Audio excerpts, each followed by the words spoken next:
let's see. Let's start with Mr. Huckabee. Chairman Risch and Ranking Member Shaheen, distinguished members of the committee, I want to say thank you very, very much for giving me the privilege of coming to...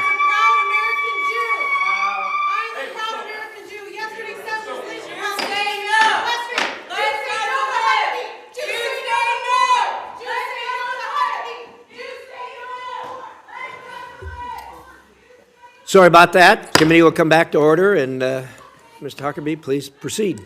I will mark them down undecided, Senator. I want to thank you for the privilege of coming before you today as you conduct the constitutional obligation of advise and consent of those who have been nominated by the President to serve as an ambassador to our beloved nation.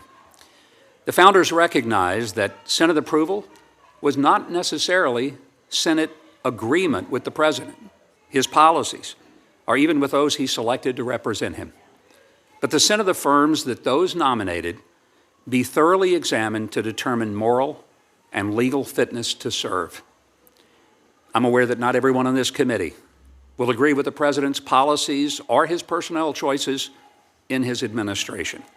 I'm not here to articulate or even defend my own views or policies, but rather to present myself as one who will respect and represent the overwhelmingly elected President. President Trump's historic first-term success with the Abraham Accords, I believe, gives us real hope of what will happen over the next 4 years. And I'm grateful that President Trump has charged me with the extraordinary privilege to serve as ambassador to the State of Israel if confirmed. I'm blessed to have a wonderful and supportive family, especially my wife of almost 51 years, Janet, who is with me today.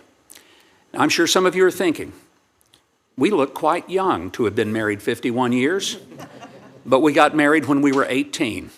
And in Arkansas, we were considered late bloomers. My 3 adult children and my 7 grandchildren are watching, and I'm grateful for them. I grew up in a small orange brick shotgun rent house in a little town called Hope, Arkansas. No male upstream from me, not one, in my entire family lineage had ever graduated from high school. The very notion that I would one day be governor of my state or be nominated to serve as an ambassador would have been laughable in my childhood. I stand here today grateful to God for his grace and goodness, and it is the only explanation for my being here. I would say the same for the nation that I've been nominated to deploy to. Israel is a tiny nation the size of New Jersey. And it's the only rational explanation for its existence in various forms for the past 3,500 years would be the grace and... Christianity to justify ethnic cleansing. Huckabee misuses Christianity to justify ethnic cleansing.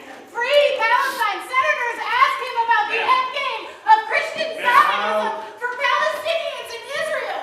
Free Palestine. Free Palestine. The good news is we won't see those people ever here. Well, the good news is they're not members of my family, which might be the case protesting me sometimes. I first visited Israel almost 52 years ago. It was the summer of 1973. It was just 3 months before the Yom Kippur War. I was 17 years old, right out of high school. It was a month before my 18th birthday. And despite my growing up in poverty, my soon-to-be college roommate came from an affluent family. We really were the prince and the pauper. My friend wanted to take a senior trip to the Middle East. Now, his father was willing to let him go, but only if I went along, and the father offered to pay my way to make it possible. In that summer, we went to Jordan, Lebanon, Syria, Greece, Turkey, Cyprus, and Israel. All of them were fascinating, but it was Israel that had an impact on me that 52 years later, I still find hard to explain. I started taking groups of people to visit there in 1981. I've led tens of thousands of people to visit the Bible lands. The number of trips that I've made there probably approximates 100. I've made deep and lasting friendships among Jewish and Arab populations. Israel and the U.S. have desecrated the